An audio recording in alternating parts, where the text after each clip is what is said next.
morning, friends. I am Patty Elhoff, the author of Upcycle with Decoupage. And today I'd like to show you how we can decoupage some coffee filters and make this over-the-door swag. And you can put this up any time of the year, but today we're doing a Christmas in July theme. And by the way, I just wanted to show you the downpour that got much worse than this. So much so that the power went out, trees came down, and for 16 hours in a heat wave, we were without power and without air conditioning. So thank God everything is up and running and I'm ready to edit our video for today. And here's what I did. I took these coffee filters, and it doesn't matter which size you use as long as you're using this type of filter as opposed to the cone shape. And I put a high gloss decoupage glue on them. And you do want to use glossy decoupage glue for this because it works better for what we'll be doing here. And you want to make sure you put a very heavy coat on this and don't miss any spots. You do want to make sure to clean your craft mat pretty often because it can start to get tacky and you won't be able to work well with your coffee filters. And you want to put these aside to dry. If it wasn't so hot, I would have placed them on parchment paper and put them in the oven. It was too hot and I didn't want the house heating up like that. So what I did was I just air dried all of these. There's a little lemon underneath there. So I air dried all of these, and it's kind of humid out. It took quite a while. I really prefer the oven method for drying, but once they were all dry, I placed a piece of parchment paper down on my surface. By the way, you can see the shiny side. That's the side we want to work on. And I placed a piece of parchment paper down, and I then took the napkin that I was working with. And if you'll notice, this is not a Christmassy napkin, and the shiny side is up. I separated the napkin, and I'm using this napkin because it has Christmas colors. And I didn't want to get too carried away with using a Christmas theme. I do have some holly and ivy, but I like the colors in this a bit more. So what I did was separated the napkin, and this is a larger napkin.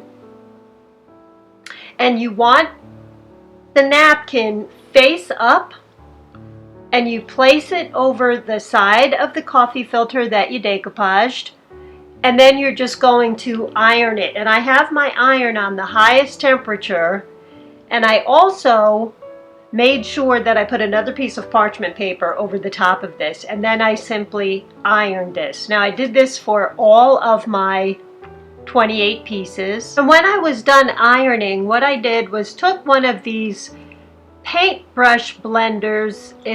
You can put water or paint in there. Normally I'm just using water for today, and you can use an artist's paintbrush just dipped in water to keep doing this. And I just went around all of the edges and tore away all of the napkin pieces that weren't decoupaged onto our surface.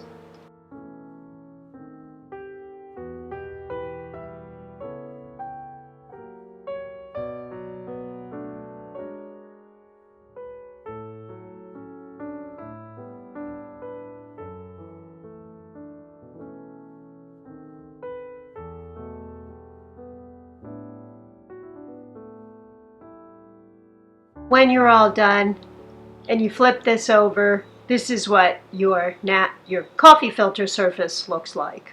Now, in order to figure out how many of these I needed, I took this pine garland that I got from the dollar store. What I did was I only wanted it to go over my doorway, so I folded it in quarters. Like I folded it in half, folded it in half again, then I just cut the ends.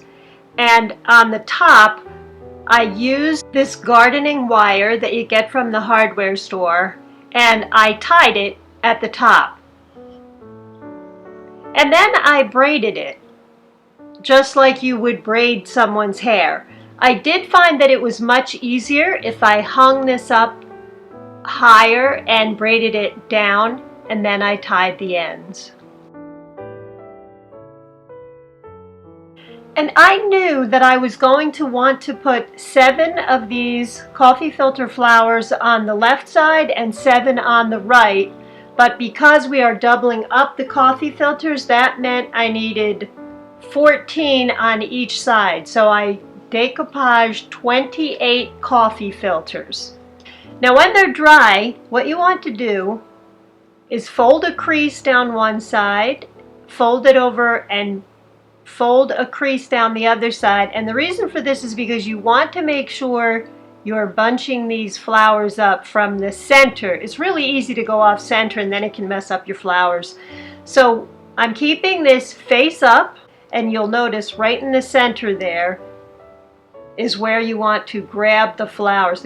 I just pushed it down and then I twisted down at the base.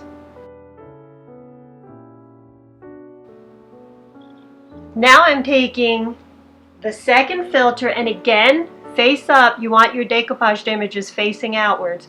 I'm going to do that same fold and crease. And now I'm going to put some hot glue in the center and take the other flower that I just made, and I'm going to put it in the center. So you really want to make sure you're centering everything in this project. So just put the hot glue in there, place your flower in there. I mean your coffee filter. Place it right there in the center. And you may want to wear a glove for this because that hot glue gets very hot.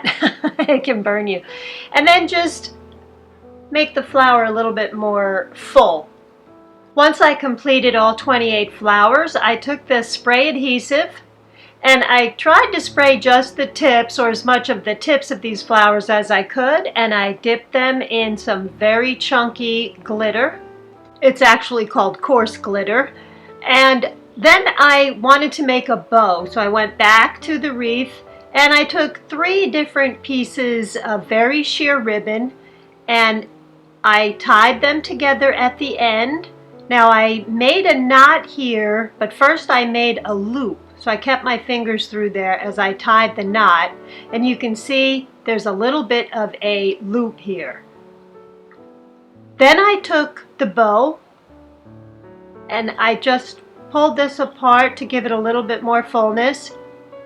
And on one side I made a loop with the 3 ribbons, and on the other side I made the same size loop, and then I took that same gardening wire that I used before and I put that through the loop and tied it around the back.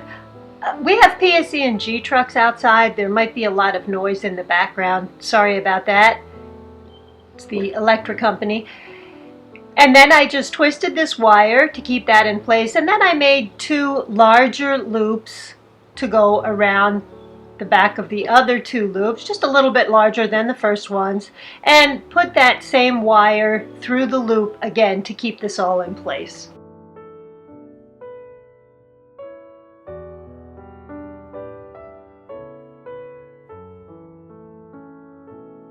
When I had that wire twisted in the back, I went ahead and separated a lot of the ribbon so that the 3 pieces weren't all together. I wanted to make this nice and full. And then I left a little bit of a tail and I just cut it on an angle. And I used that same wire that was on there to tie this onto the center. I put it through the loop and tied it right in the center of my swag. Then I took one of the ribbons and I just used the hot glue gun and put the ribbon in certain spaces. I'm using a bamboo skewer here so that I don't have to touch the hot glue. And I just did this on both sides. Kind of going up and down over the swag, tucking the ribbon in and twisting it a little bit. And when I was done with this, I now hot glued all of our flowers, which are right here, in areas over my swag. Isn't that a funny word, swag?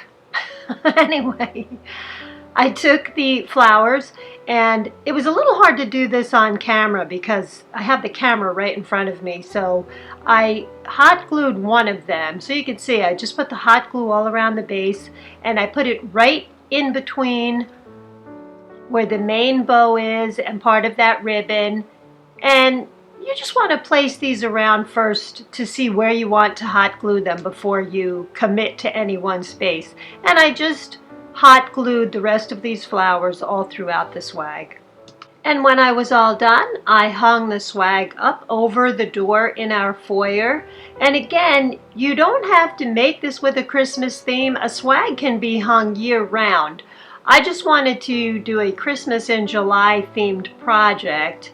And this does have the red and the green, and I put the little Christmas lights in there.